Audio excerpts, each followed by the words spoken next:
Hello and thank you for joining us from our studios in Israel. Coming up in today's newscast, a bill is proposed to muffle Muazzin calls to prayer, Israeli President Rivlin meets with the Indian Premier in New Delhi, and Iltv's Natasha Kirtchuk joins us from the final day in the 2016 Jewish General Assembly. I'm Aaron Porras here with the latest news in Israel.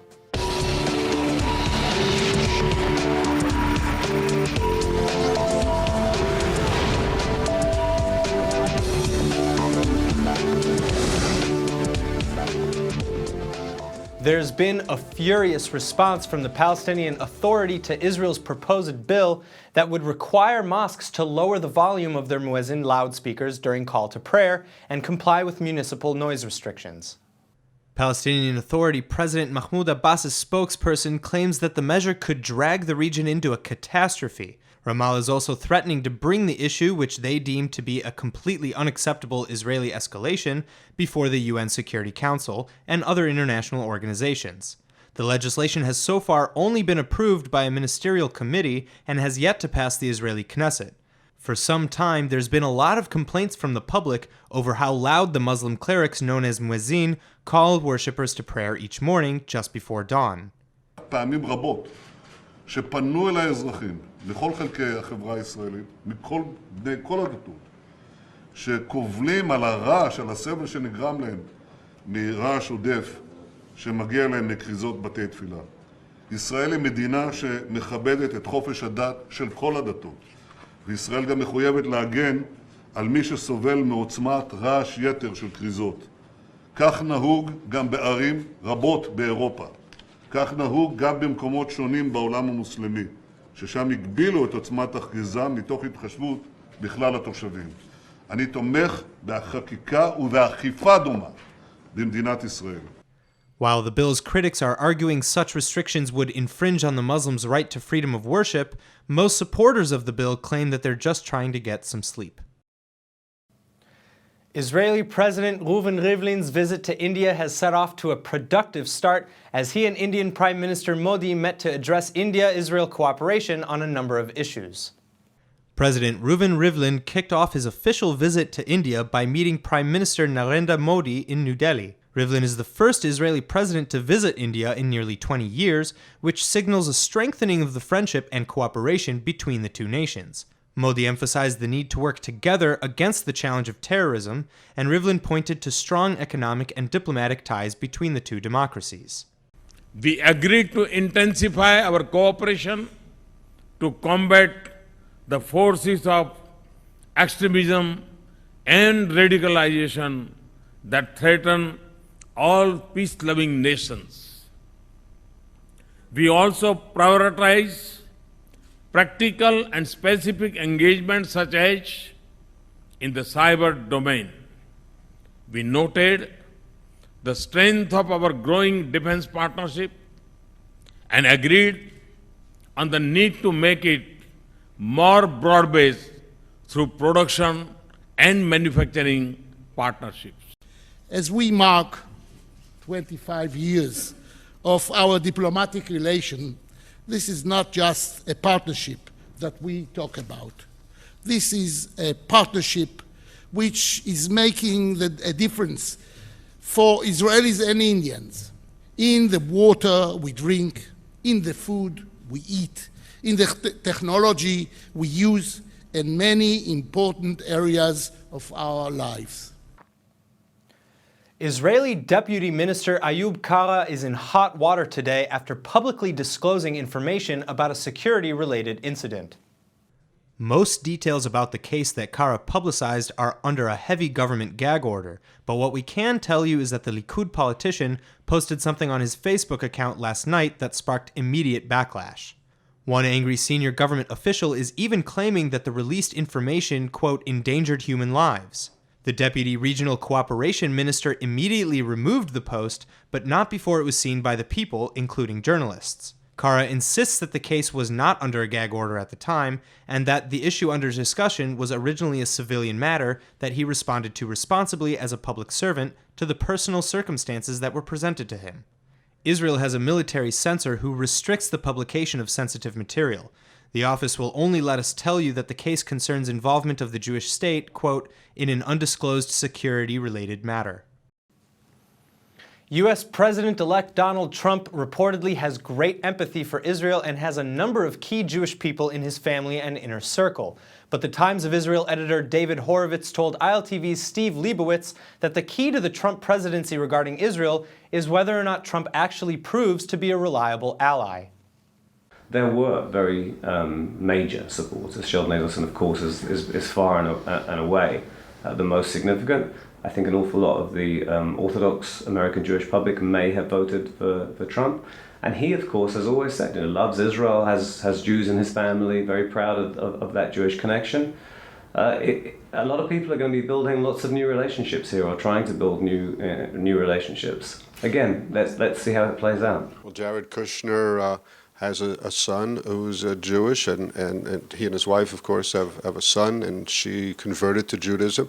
I imagine that when the next Brit comes along, it could even take place in the White House. But would you expect that the things that Obama did, including having a regular Passover Seder and inviting leaders of the Jewish community for Hanukkah, do you think those kind of things will continue under a Trump presidency? I mean, he's not going to invite David Duke to the White House, is he? I imagine not. I assume he will deepen his connections with people who he's been working with. I mean, he's had Jewish advisors, he had an Israel advisor, he's got people around him who he trusts. Again, to distinguish dramatically, but nonetheless, when Obama came into office, well, who is this person? Where has he come from? Who are these people around him? Well, the people who he carried with him, who he brought along with him, were the people who'd helped him get elected. You mentioned Dan Shapiro there. Dan Shapiro was one of his advisors when he, from early in his candidacy stage, and ultimately wound up as the American ambassador to Israel. There are people around Trump who, how would he not reward the people and depend on the people who helped him defy the odds and gain this position? So I imagine there will be lots of very nice relationships with members of the Jewish community. They may not be the same members of the Jewish community. So finally, I ask you this. There are many people in American Jewish community who are today or these days, after the Trump victory, are basically shouting, Gewalt. This is a disaster. It's a disaster for America. It's a disaster for Israel. As editor-in-chief of the Times of Israel, is your feeling that Israel is in a more precarious or in a safer position with Trump as president-elect? Look, I've always stressed, I think, three qualities that Israelis look for in an American president, right? We want somebody who has some empathy for Israel. We want somebody who understands how ruthless this region can be. And we want someone who reliably has our back. We don't wish that other nations risk their lives for these countries, but that they support us in our times of crisis.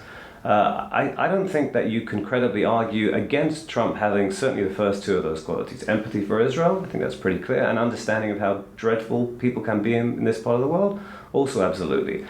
The issue that I think is raised, the reason why in poll after poll, and Israelis were not great fans of Hillary Clinton, love her husband, less so her, and yet in poll after poll were preferring a Clinton presidency, even though in the same polls they were saying, well, we think actually Trump would be better for Israel. I think it's that issue of reliability and stability. Well, now he's the president, and he will set about proving, what are his policies, the degree to which he sticks by them. But in terms of those first two, empathy for Israel, understanding of this region, there I think Israelis do not need to feel concerned. The question will be, is he a reliable ally? Because of the internal contradictions, because of the inexperience, somebody who's come from out of that world, with no track record that you could depend on. Hillary had a track record. You knew what you were getting. Again, I'll take you back to the AIPAC event in March. She gave a very detailed speech about what she would do as president with regards to the Middle East in general, and Israel specifically. He has given a less full picture of how he will operate in lots of areas, certainly including where Israel's concerned. And that's what we wait to see unfold now. It's the third and final day of the 2016 Jewish Federation General Assembly in Washington, D.C., where ILTV's Natasha Kirtchuk joins us again live. Hi, Natasha. Tell me what you found for us today. Hi, how's it going? So today was a very interesting day because I had the chance to go around and ask people at this wonderful event the question that's been on everybody's mind, are more young American Jews going to start making aliyah to Israel following the election of Donald Trump? Now, I know that sounds like a ridiculous question, but my experience looking at social media showed quite, the opposite. There's actually a chance that we could be seeing a spike in immigration, but I guess you're just going to have to watch the piece that we put together to find out. All right, let's take a look. Masa Israel is home to the widest variety of immersive international experiences for Jewish young adults 18 to 30.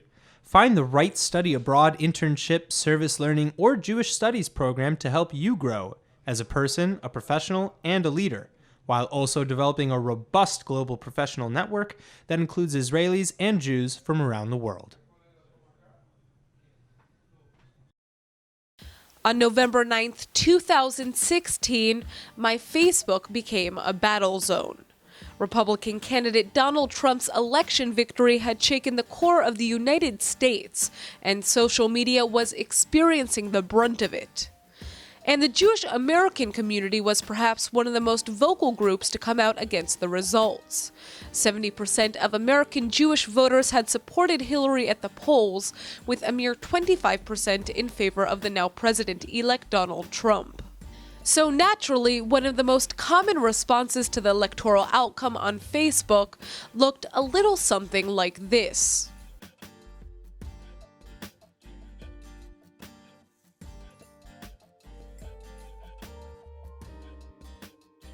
Now, I know what you're thinking. These social media aficionados were probably just joking around, but I decided to investigate if that was really the case. It turns out the General Assembly of Jewish Federations was the right place to go. Would you make aliyah to Israel? I absolutely would, and I plan to. I think that the elections were scary for a lot of folks. I think it made folks really question our safety, as being Jews, we're an other. So I think folks of color, I think Jews, Muslims, other religions have concerns of safety and fear. Would you consider making aliyah to Israel? No, I'm a big family man and my whole family's here, so that's a more expensive flight than Indy to Baltimore. And I couldn't leave my family like that. I've always considered making aliyah pretty seriously. I have family that has made aliyah. It's always kind of been an option on the back burner, but I haven't more seriously this election. I feel that it's very important as an American Jew to be proud of being an American Jew. We've thought about this. My husband and I have thought about this a lot, so it could happen. Maybe not after this election, but it could happen. It turns out American Jews aren't the only ones thinking about leaving the country following the elections. In fact, on the night of the elections, a Canadian immigration website crashed. That's no joking matter. But when it comes to Israel, elections or no elections, more foreign Jewish diaspora are making their way to the Holy Land.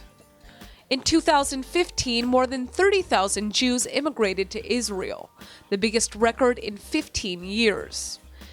2016 is expected to see even higher numbers, with 3,000 people estimated to arrive from the United States. And the reasons behind these numbers aren't always so positive. Israel may boast sunny Mediterranean beaches and year-long summer weather, but it's the intensifying anti-Semitism throughout the world that's influencing more Jews to make their way to the Holy Land. The number of violent anti-Semitic assaults that took place rose dramatically this year in both the United States and worldwide. There is a feeling that anti-Semitism, which was hidden just under the surface from the radical right, has suddenly burst out into the open. I think that the Jewish community had been focused for many years on anti-Semitism from the left, and there was the whole issue of BDS, is it anti-Semitic or not, and sort of ignored anti-Semitism on the right, maybe because the right was so supportive of Israel, I don't know. And also because it was just under the surface, but it definitely has become much more prominent in American life, and I think that it has sort of shocked many American Jews out of their complacency or out of their sense of comfort with their life in America. But is immigrating to Israel the right choice to help combat this issue? Not everyone is convinced. I think that there's a lot of hot air that's being said right now, and we're feeling about people who say, oh, I can't live here, I'm going to move to Canada, I'm going to move to Israel. Look, any American Jew who wants to move to Israel will be welcomed with open arms. And American Jews have brought a lot of impressive accomplishments to the state of Israel throughout its history. With that said, I don't anticipate a massive influx of Olim. And I think that, people are concerned, people are worried, but I do think that the world needs to give Trump a chance. I love Israel, and I love being American, and I love advocating from Israel from over here, because I think that America needs advocates who love Israel and support Israel in America. And I think now more than ever, with the rise of anti-Semitism in Europe and now in America, I think that we need to stay strong. And as American pro-Israel Jews, we need to be here. And so I think that even today, more than I did last week, I want to advocate for Israel from America. For now, the Jewish attendees at the 2016 General Assembly of Jewish Federations will make it their mission to strengthen the Jewish community in the United States before they take on Israel. This is Natasha Kirtchuk reporting for Iltv. Back to Washington, D.C. from the 2016 Jewish General Assembly, where ILTV's Natasha Kirtchuk had the chance to sit down with a very special guest. Natasha, are you here? Yes, I am. So today I had the pleasure of sitting down with the mayor of Ma'ale Adumim, which is the largest settlement in the West Bank, has a population of around 41,000 people. And if you would ask him, he would tell you that it's not a settlement, it's actually a town. But I had the chance to sit down with him and ask him a little bit about what he thinks is going to happen to the settlement movement within Israel following the election of Donald Trump.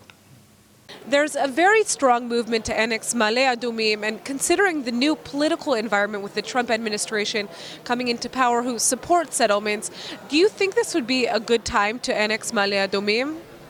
Yeah, I think when Donald Trump will be the president on January 20th, so it will be the best time to make Ma'ale Adumim legal part of Israel and to demand from our government to start building not only in Ma'ale Adumim city, but in the all Jewish communities in Judea and Samaria, because we are already 70 years that the government froze the building in Judea and Samaria, and it is very hard for our young people, young couples that have been raised and born in our cities. They want now to establish their family in the city of their been born, and they cannot do it because we don't have apartments for them. And I think that Donald Trump as a president will understand it, and will let our children to establish their family in our city, like in Ma'ale Adumim, and to build their home in Ma'ale Adumim. There has been controversy over a number of years over the development of Area E, which would connect Jerusalem to Ma'ale Adumim with Jewish settlements. Do you expect that area will finally be started now? Not only this area, we have a lot of neighborhoods in Ma'ale Adumim that can be built. And with E1, as you say, that belongs to Ma'ale Adumim municipality. It is part of Ma'ale Adumim municipality. And so we hope that Donald Trump will let us build there. The High Court has struck the government's appeal for the evacuation of Amona to be delayed. Do you think, as a response in the settlement movement in Israel, that the time has come to follow that court order and actually evacuate the community? Look, Amona is not a big neighborhood. It's only 2,000 apartments, not more. But it's a symbol, because they were evacuated from Gaza Strip. And now they're going to be, this city, this villa community must stay someplace. It was a mistake and that the government let them to build on private property. But like in Israel, when we have a mistake in private property, the government building, so we pay for this land. We don't evacuate the people, we pay to the owner the cost of the land. So I think that this is what the government has to do. Now, they don't have to go to the Supreme Court. The government can decide, the government can pass the law through the Knesset. And I think that the Knesset must pass a law to let Amona people stay in their land and to pay to the owner of the land the money that cost this land. Prime Minister Netanyahu and right-wing members of his cabinet clashed yesterday over a controversial bill that would legalize Amona and other settlements. Do you support the Prime Minister or do you support the right-wingers? I'm a very good friend of the Prime Minister, and I know what he going through. And as a Prime Minister, he must go by the law. And to go by the law, he doesn't have to go against the Supreme Court, but he can bypass it. To bypass it, and the Supreme Court, I think they will agree with this decision, to bypass it is to pass a law through the Knesset to legalize this place, as I said, and to pay the cost of the land to the owner. Now, as a leader of the settlement movement, what would you say is the future of the movement? Is the concept of a Palestinian state dead? And if so, what is the future? First of all, let's call them not the settlements, but Jewish communities and Jewish cities, because Ma'ale Adumim is 41,000 people, so we cannot say settlement.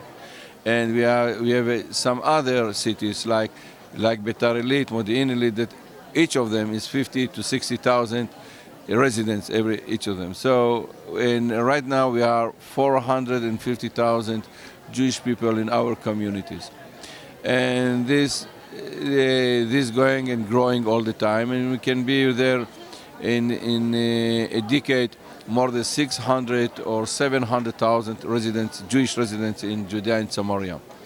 I don't think that the Jewish communities are preventing any peace agreement between us and the Palestinians. We live very good as a mayor of Ma'ale Adumim. We live very good with our Palestinian neighbors. 4,500 Palestinians are working in Ma'ale Adumim industrial park. So it means that our relations in the bottom, our relations is very good. The leaders, the Hamas leaders, they are making the problems, or the Abu Muazzin making the problems. But when I'm talking to the mayors, Palestinian mayors, or to the Palestinian people that working in Ma'ale Adumim, most of them say, you can live here and we can live here, we can live here together. So this is what I think we have to do. Not to make one country for all of us, one state for the Palestinians and the Israelis, because they will have some majority, so we don't want it. But on the other side, we don't have to give them a very independent state. We can give them freedom but not let them to have an army. Right now they are free to do. They are sovereign in their internal in domestic policy. So when they are free to do in their domestic policy, to run their cities, to run the state of Palestine, but not with army or ammunition, to be with ammunitions. So I think that we can live together and we can live side by side with peace. People from all over Israel had the pleasure last night to gaze up into the sky and see a sight that the heavens have not shown in nearly 70 years. Iltv's Natalie Twersky has more. Israelis all over the country were gazing intently at the skies last night to take a good look at the supermoon, a moment when the largest full moon in nearly 70 years lit up the sky. In Jerusalem, many used the opportunity to take photos of the moon above the old city walls. A popular spot to moon gaze in Tel Aviv was the northern seaport. The moon appeared larger than normal because it passed within 216,000 miles of Earth, which is about 22,000 miles closer than average, and a full 30% brighter than usual. The next opportunity to see a full moon come this close to Earth will be in the year of 2034. Masa Israel is home to the widest variety of immersive international experiences for Jewish young adults 18 to 30. Find the right study abroad internship, service learning, or Jewish studies program to help you grow as a person, a professional, and a leader, while also developing a robust global professional network that includes Israelis and Jews from around the world. And now for our Hebrew word of the day. Since the late 1800s, Israel has developed herself into a high-tech, fast-paced, internationally competitive nation. And it became that way by ordinary people seizing every opportunity available. That's why today's word is hizdamnut, meaning opportunity. Life throws hizdamnuyot, or opportunities, our way every day. The hizdamnut to say hello to someone new, the hizdamnut to pick up donuts for the office, or the hizdamnut to apply for college or a new job. Now, hizdamnuyot are hard to act on sometimes, and the fear of missing yours or failure can sometimes prevent you from trying in the first place. That's why it should be no surprise that hizdamnut can also mean a chance, because nothing worth having comes without a little risk. Alright, let's go ahead and take a look at the weather forecast. ILTV's weather forecast is sponsored by Adopt a Savta, taking care of Israel's lonely Holocaust survivors. Tonight we'll have a low of 64 degrees or 18 degrees Celsius and a chance of rainfall in the north.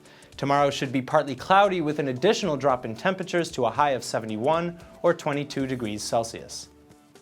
Alright everybody, that's it for today's news. Today's exchange rate is 3.84 shekels to the American dollar. Remember to sign up for our daily newsletter at iltv.tv. Thanks for watching and see you tonight.